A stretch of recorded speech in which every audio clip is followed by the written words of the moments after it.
전도서 안에는 굉장히 다양하고 복잡한 주제들이 등장하는데 이 이야기를 이끌어가는 3인칭 화자인 전도자가 등장합니다. 이 전도자라는 말은 영어 성경에서는 그냥 설교자라고 번역하지만 이 코엘렛이라는 이 단어는 사람들을 모으는 사람, 그래서 사람들을 모아놓고 이야기를 들려주는 사람을 전도자, 코엘렛이라고 합니다. 정확하게 누구인지는 알 수 없습니다. 전통적인 학자들은 당연히 솔로몬이다라고 말하지만 또 이 당시에 쓰여진 그 언어 히브리어가 후대 히브리어라는 이유로 솔로몬이 아닐 수도 있다라는 현대 신학자들은 그렇게 이야기도 해요. 그러나 그것은 별로 중요한 문제는 아닌 것 같습니다. 이 전도자는 자기를 이스라엘의 왕으로 소개하고 있고 마음을 쏟고 지혜를 다해서 하늘 아래서 행해지는 모든 일을 연구했다라고 고백합니다. 다시 말해서 해 아래라는 표현이 자주 등장하는데 이 세상의 일들을 그가 굉장히 유심히 들여다보고 관찰하고 연구했다라는 겁니다. 자신이 가진 지혜를 바탕으로, 지식을 바탕으로, 또 경험을 통해서 이 세상에 일어나는 일들을 면밀히 살펴보고 연구해서 쓴 마치 논문과도 같은 책이 오늘 이 전도서입니다. 근데 이 논문에 서론과 결론이 이런 내용들이 있습니다. 전도자가 가로되 헛되고 헛되며 헛되고 헛되니 모든 것이 헛되도다. 마지막 구절에도 가보면 전도자가 가로되 헛되고 헛되도다 모든 것이 헛되도다. 전도서 안에 헛되다라는 말이 총 38번 등장하고요. 구약 성경에서 헛되다라는 말이 가장 많이 등장하는 책이 전도서예요. 이 헛되다라는 말은 어떤 단어냐면 안개라는 단어입니다. 문자적으로 수증기, 연기 이런 단어입니다. 그러니까 지금 전도자가 우리에게 뭐라고 말하는 거죠? 모든 것이 수증기와 같다. 모든 것이 안개와 같다. 모든 것이 입김과 같다. 모든 것이 연기와 같다. 여러분 무엇을 지금 그가 표현하고 있는 것일까요? 연기, 입김, 호흡, 안개 이거 다 어떤 것이죠? 쉬 사라지는 것들, 덧없는 것들, 분명히 존재는 하지만 언젠가 금방 사라져버리는 것들. 여러분 전도자가 바라본 세상은 그런 세상이었습니다. 온통 쉬 사라지는 것들이 가득한 세상. 그래서 전도서를 읽다 보면 여러분 결론을 읽지 않으면 이 전도서는 자칫 오해하면 굉장히 허무한 책이 될 수 있습니다. 왜냐하면 우리가 중요하다라고 여기는 가치를 전도자는 삐딱하게 봐요. 저와 여러분이 그토록 원하는 것, 재물, 성공, 여러분 안 원하나요? 전 원해요. 이왕이면 멋진 사람을 만나서 멋진 가정을 이루는 거, 이 땅에 사는 동안 이왕이면 남들보다 좀 더 위에서 보는 것, 성공, 이런 모든 가치들. 그런데 전도자는 그게 별로 이렇게 이야기하는 거예요. 우리가 막 이거 굉장히 중요한 거예요 라고 말하는데 전도자는 그거 헤벨이야, 헛된 거야 이런 이야기를 하는 겁니다. 수고해서 땀 흘리는 것에 대해서 헛되다라고 말해요. 여러분 이 세상이 지금 어떻게 운행되고 있죠? 해가 떴다가 해가 지고, 바람은 불어왔다가 불어왔던 곳으로 돌아가고, 강물은 바다로 흘러가지만 바다는 사실 막 넘치고 이런 일은 벌어지지 않아요. 신기하지 않나요? 강물이 끊임없이 바다로 유입되는데 바다도 그저 그대로예요. 전도자가 이런 자연의 섭리를 보면서도 뭘 느끼냐면 마치 바퀴에 매달린 그 다람쥐처럼 우리가 아둥바둥 열심히 달려가고 있는 것 같지만 제자리 걸음을 하고 있다라는 거예요. 온 세상이 그냥 지루한 반복을 하고 있는 것처럼 전도자가 느낀 거예요. 예를 들어서 한 아주머니께서 이번에 새로 나온 신상 핸드백을 사셨어요. 근데 이게 몇 개 없는 아주 좋은 거예요. 그래서 막 그 핸드백을 들고 와 너무 예뻐요. 이건 리미티드 에디션이에요. 최신상이라고요.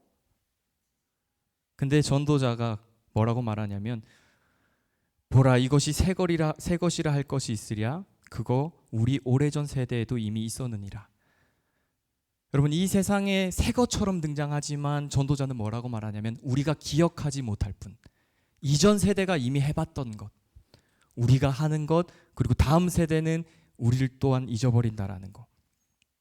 그러니까 전도자의 말에 귀를 기울이면 이 세상에 해 아래 있는 것에는 새 것이 하나도 없는 거예요. 지혜와 지식을 쌓는 일에 대해서도 헛되다라고 말합니다. 여러분, 지혜를 갈망하지 않습니까? 지식을 원하지 않으세요? 요즘만큼 공부 많이 하는 시대가 있었습니까? 전도자는 이렇게 말해요. 내가 지혜를 알고자 하며 미친 것과 미련한 것을 알고자 하여 마음을 썼지만 이것도 바람을 잡으려는 것인 줄을 깨달았다. 지혜가 많으면 번뇌가 많으니 지식을 더하는 자는 근심을 더하느니라. 여러분, 당대 최고의 지혜자가 하는 고백이 뭐냐면, 지혜와 지식을 얻으려고 했지만 얻으려고 하면 할수록 그의 마음 가운데는 근심과 걱정만 더해졌다라는 거예요. 공부 많이 하고 나서 그가 하는 이야기가 뭐냐면, 내 아들아, 오늘 이것들로부터 경계를 받으라. 많은 책들을 짓는 것은 끝이 없고 많이 공부하는 것은 몸을 피곤하게 하느니라. 다시요. 많이 공부하는 것은 몸을 피곤하게 하느니라. 저희 중등부 아이들이 처음으로 아멘한 구절이에요. 성경에도 이렇게 은혜되는 말씀이 있다라는 걸 아이들이 알았어요. 오늘 알았어요. 우리가 웃고 넘길 이야기는 아니에요. 우리는 지혜와 지식을 굉장히 원하거든요. 더 많이 알아야 된다라고 우린 진짜 생각해요. 여러분, 하룻밤 사이에 얼마나 많은 신간 서적들이 쏟아집니까? 예배 마치고 광화문 교보에 가보십시오. 읽지 못할 책들이 넘쳐납니다. 리더십 부스에 가서 보면요, 히딩크 리더십, 유재석 리더십, 신동엽 리더십, 여러분, 리더십만 해도 우리가 읽을 게 너무 많아요. 박지성 리더십도 있어요. 아마 손흥민 리더십이 또 나올지도 몰라요. 책을 읽는 것, 공부를 한다라는 것, 전도자가 가만히 보니까 별거 아니에요. 왠지 아세요? 지식을 쌓고 지혜를 가진 사람이나 우매한 사람이나 그가 당할 운명이 똑같아요. 전도자가 혼자 곰곰이 생각해 봤어요. 자기가 세상에 지혜로운 사람들이라고 불린 사람들의 삶을 보니까 지혜자나 어리석은 사람이나 운명이 똑같아요. 두 가지 운명인데요. 우매한 사람이나 지혜로운 사람이나 둘 다 잊혀질 존재고요. 또 하나는 지혜로운 사람이라고 해서 영원히 사는 것도 아니라는 겁니다. 그래서 그가 뭐라고 말하냐면, 지혜로운 자나 우매한 자나 모두 죽게 될 건데, 그건 역시 너무 허무한데, 헤벨인데. 이런 깊은 고민 속에서 전도자가 새로운 것을 도전했습니다. 그것은 뭐냐면 쾌락을 찾는 거였어요. 우리 젊은 날에 우리의 육신을 만족시키는 그런 것들. 여러분, 전도자가 즐거움에서 만족을 얻으려고 술에 잔뜩 취해보기도 했고요. 또 사업을 통해서, 일을 통해서 만족을 얻으려고 열심히 일도 했습니다. 집을 짓고 정원과 공원을 가꾸고 관계시설도 만드는 업적을 세웠습니다. 여러분, 고대의 왕들이 하나같이 하는 행동이 뭐 있습니까? 집을 멋지게 짓는 것, 궁전을 멋지게 가꾸는 것, 그리고 여자를 많이 두고 사는 것, 그리고 좋은 음식을 먹는 것. 고대 군주들이 다 했던 것. 근데 이 지혜자가 그것을 똑같이 해보았습니다. 아리따운 남녀들을, 노래하는 남녀들과 아리따운 처첩들을 두고 자신이 원하는 은과 금을 쌓아놓고 눈을 들어 딱 보면 정말 세상에서 가장 아름다운 그런 동산을 만들어 놓고 거기서 살아봤어요. 베르사유 궁전 같은 것이었겠죠. 루이 14세가 살았던. 침실도 화려하고 응접실도 화려하고 식탁도 화려하고 공원도 화려하고 화장실도 화려하고 모든 게 화려한 세상.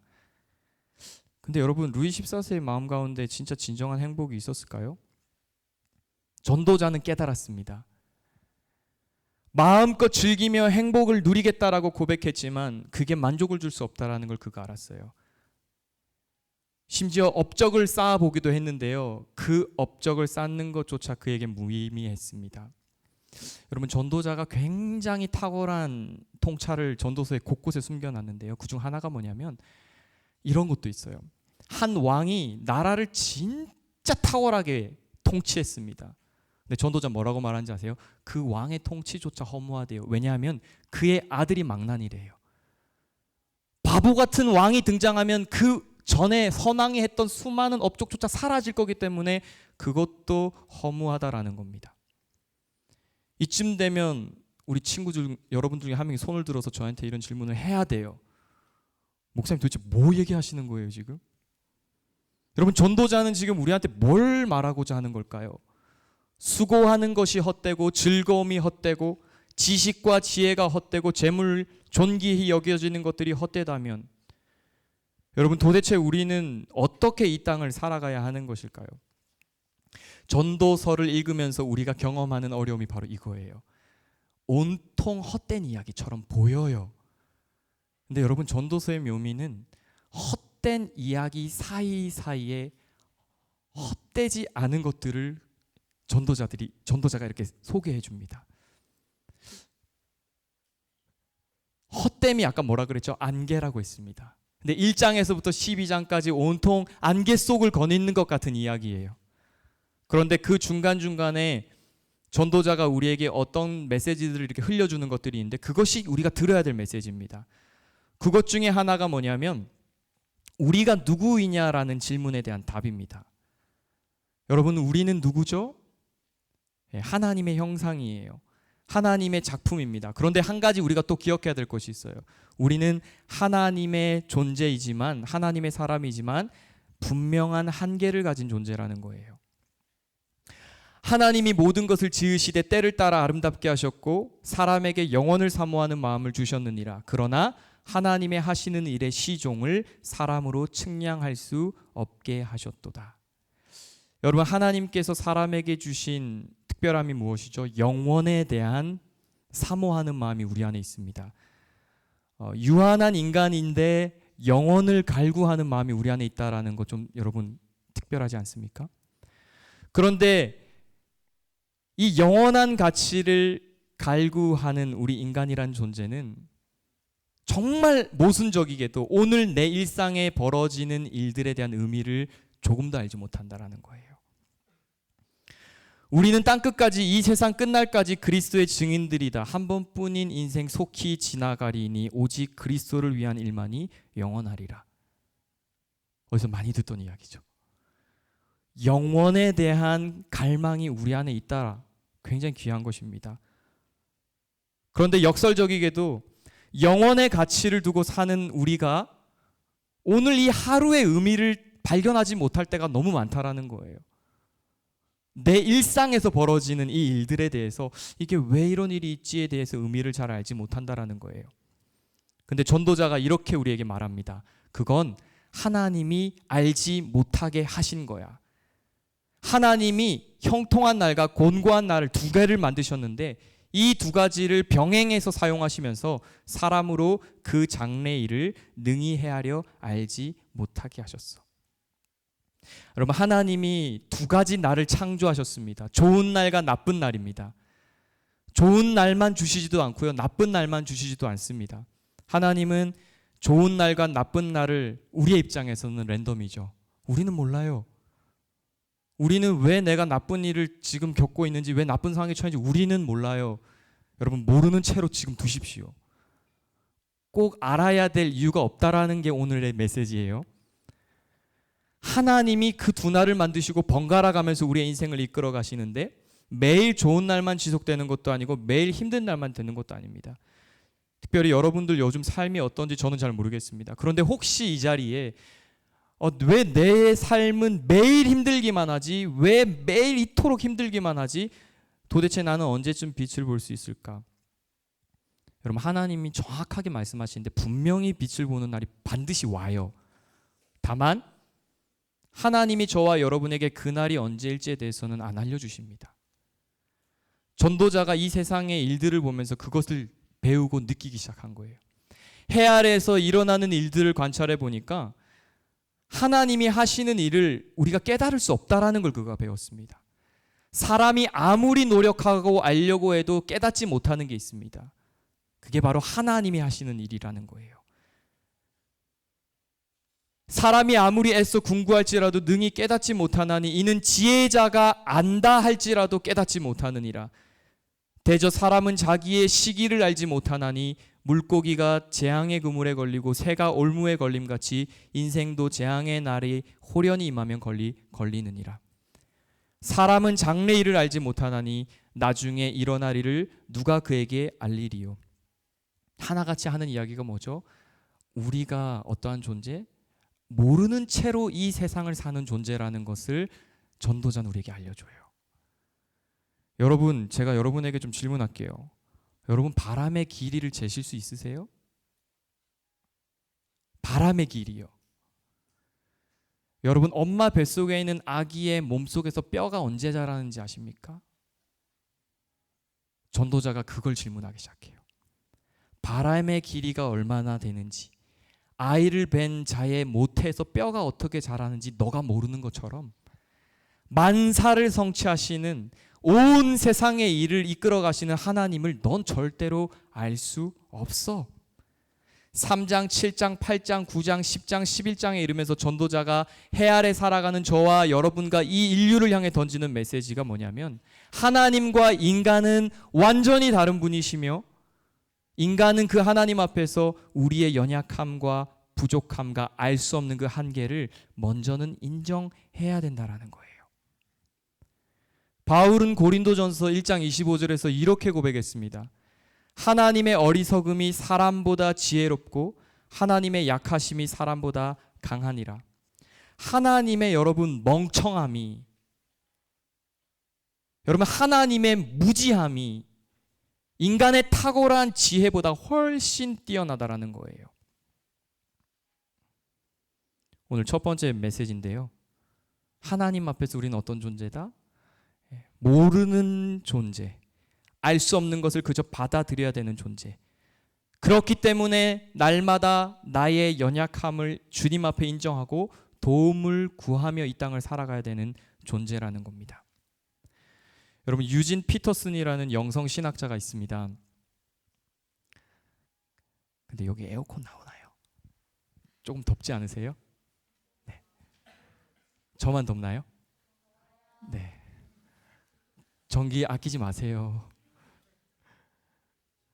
네, 조금만 쉬었다 갑시다.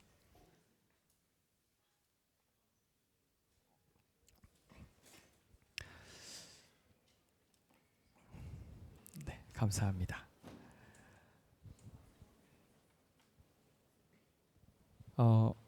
유진 피터슨이라는 목사님이 이 시대의 사람들을 바라보면서 이 시대의 문화를 이렇게 소개했습니다. 여러분 한번 들어보세요. 이 말이 맞는지요? 우리 시대는 이야기를 못 견뎌야 한다. 이야기가 길어지면 더 그렇다. 이것은 오늘날 하나의 문화다.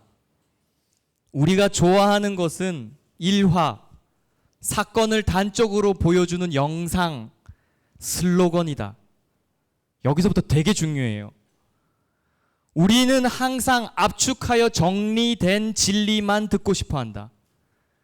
교리에 관한 정보든 과학적 정보든 분명한 사실만을 원하며 신비한 것은 건너뛴다. 우리는 신비한 하나님은 원치 않고 분명한 하나님만 원한다. 우리는 하나님이 감추신 것을 알고 싶은데 당장 알고 싶다. 미결인 채로 남겨지는 것이 우리의 인생에 있어서는 안 된다. 여러분, 오늘 전도자의 이야기를 통해서 또 유진 피터슨 목사님의 이야기를 통해서 우리가 생각해 보면, 여러분 오늘날 우리를 향한 참 예리한 통찰 아닌가요? 여러분, 우리가 분명한 걸 원한다는 이유로 신비하신 하나님을 잃어버리는 경우들이 너무나 많다라는 거예요. 정리된 진리, 요약되고 압축된 진리만 원할 뿐 신비로운 영역에 대해서는 불편해한다라는 거예요. 근데 여러분, 전도자가 오늘 우리에게 하나님, 어떤 하나님을 소개했습니까? 우리로 하여금 장래일을 알지 못하게 하신 하나님, 헷갈리게 하신 하나님, 안개처럼 앞이 보이지 않는 길을 걷게 하신 하나님에 대해서는 우리는 원치 않는다라는 거예요. 근데 여러분, 전도자가 말하는 게 뭐예요? 하나님이 우리에게 활짝 펼쳐진 길을 보여주시는 것이 아니라고 그것을 가르치는데, 오늘 우리의 문화는 무조건 분명해야 되고 무조건 선명해야 되고 무조건 딱 요약이 돼야 된다라는 거예요. 저는 개인적으로 이 말이 참 공감이 됐습니다. 왜냐하면 저는 설교자로서 특별히 중학생 아이들에게 말씀을 전할 때 늘 고민해요. 어떻게 하면 잘 요약할 수 있을까?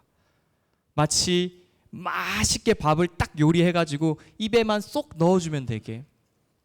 근데 여러분과 제 자신에게 정말 저는 이 시대에 부탁드리고 싶은 것이 하나 있는데, 여러분 긴 이야기를 들을 수 있어야 합니다. 요약해서 한 입에 쏙 먹는 진리 맞아요. 그것도 진리일 수 있습니다. 하지만 하나님이 우리에게 주시는 진리는 쏙 먹여주는 진리도 있지만, 마치 요리를 먹을 때 에피타이저를 먹고 정식을 먹고 나머지 후식을 먹는 것처럼 코스를 거쳐서 마지막에 먹을 때만 누릴 수 있는 맛도 분명히 있는 거예요.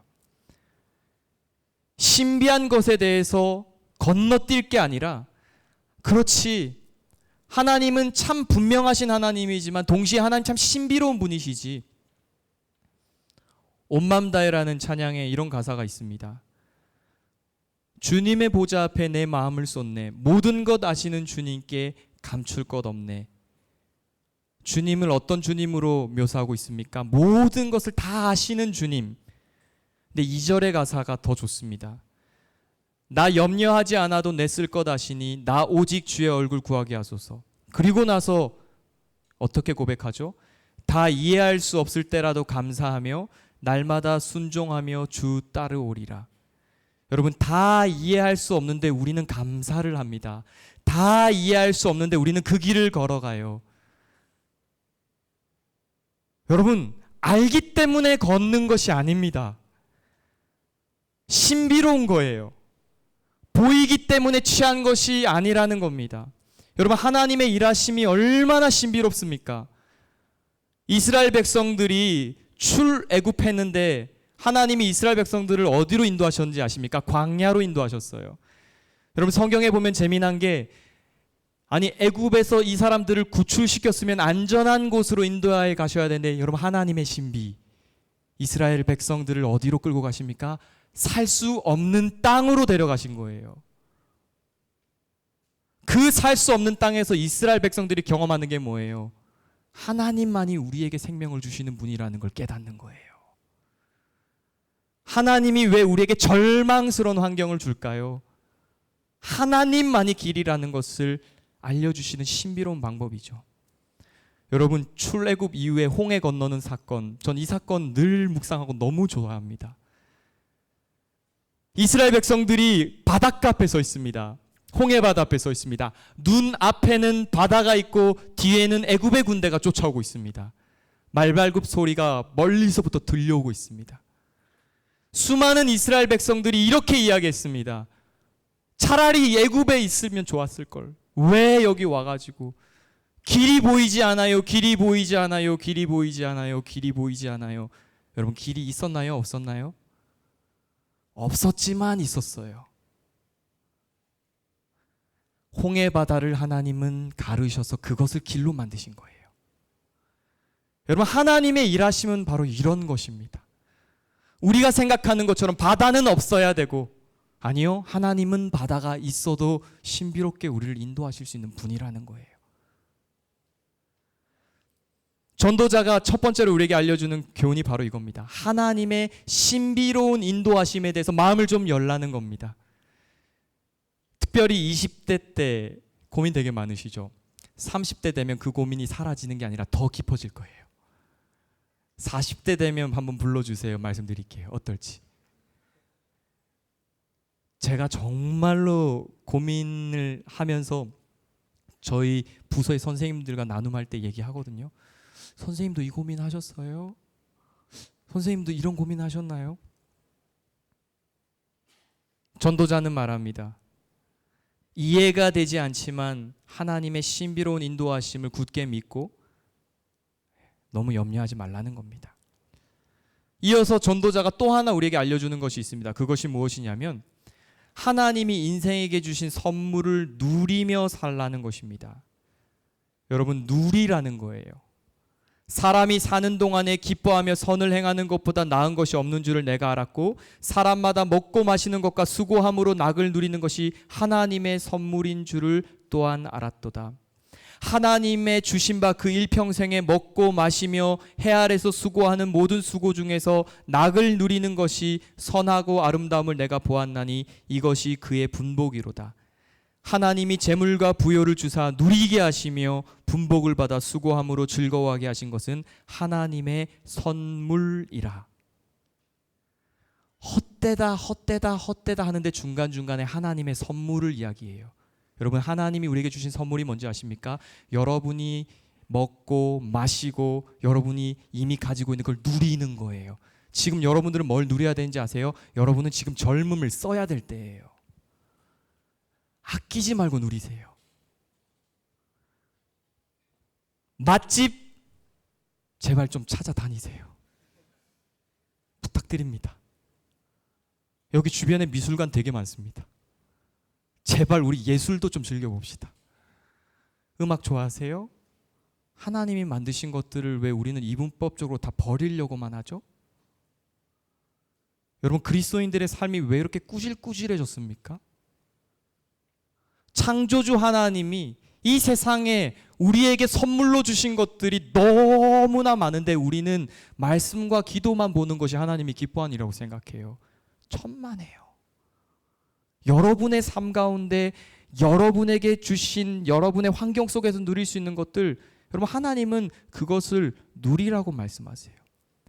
기쁘게 사는 것, 살면서 좋은 일을 하는 것, 먹을 수 있고 마실 수 있습니까? 불편해하지 마시고 즐기라는 거예요.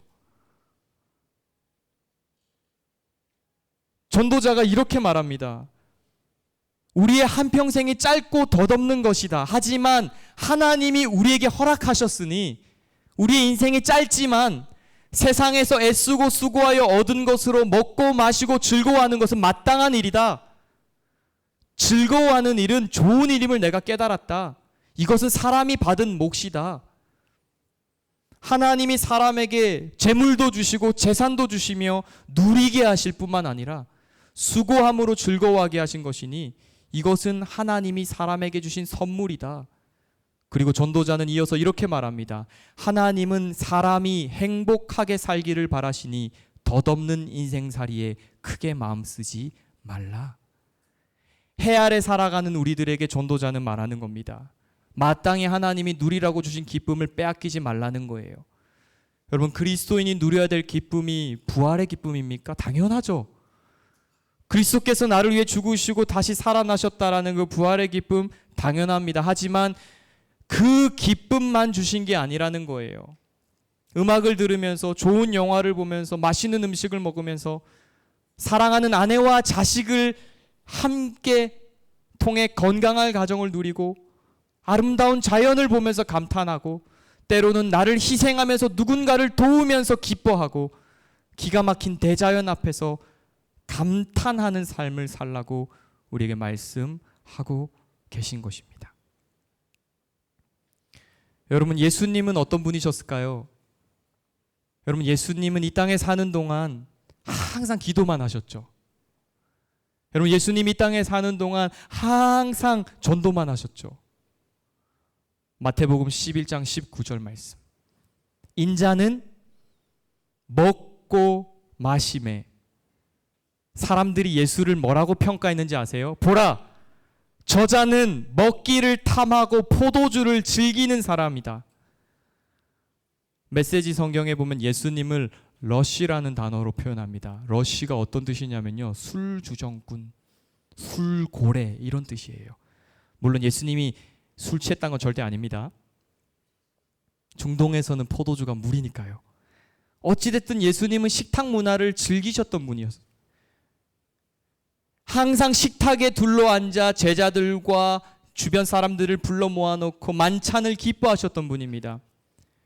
여러분, 신약 성경에서 우리에게 보여주는 그리고 강조하는 기쁨 가운데 하나가 뭐죠? 식탁에서 누리는 기쁨이에요. 그리스도인들은 식탁에 둘러앉아 떡을 떼며 포도주를 마시며 무엇을 기뻐했습니까? 예수 그리스도의 죽음과 다시 사심을 기념하고 기억하며 기뻐했습니다. 모일 때마다 포도주를 마시며 떡을 떼며 장차 영원한 나라에서 하나님 아버지와 함께 누릴 영원한 만찬을 미리 맛보았습니다. 여러분, 저 나라 가서 누릴 거 생각하지 마시고 오늘 이 땅에서 이미 허락하신 이 해 아래에서 하나님이 주신 기쁨을 누리는 거예요. 헛되다 헛되다 헛되다 말하지만 그 헛됨 가운데서도 하나님이 우리에게 누리라고 하신 그 기쁨을 절대로 빼앗기지 말 것을 우리에게 부탁하는 겁니다. 여러분, 맛있는 음식점에 가서 맛있는 음식을 먹습니다. 그때는 누려야 되는 거예요. 맛있는 음식을 먹으면서 그 맛을 음미해 보는 겁니다. 단 하나만 기억하십시오. 이거 덧없는 거라는 거. 여러분, 좋아하는 취미 있습니까? 건강한 가운데 즐기세요. 근데 하나 꼭 기억하시고 즐기십시오. 이것도 덧없는 것이구나. 무슨 말이죠? 하나님의 선물로서 누림의 즐거움을 가져야 하지만 동시에 그 즐거움의 한계 또한 우리는 분명히 알고 있어야 된다는 겁니다. D.L. 무디가 이런 이야기를 했어요. 하나님을 사랑하십시오. 그리고 나머지는 여러분 마음대로 하십시오.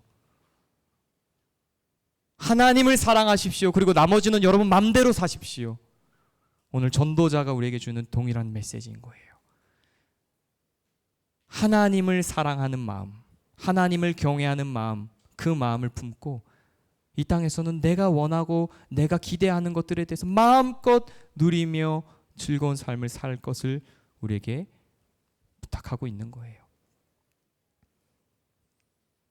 여러분, 전도서는 마지막에 우리에게 전도자를 통해서 결론을 말씀합니다.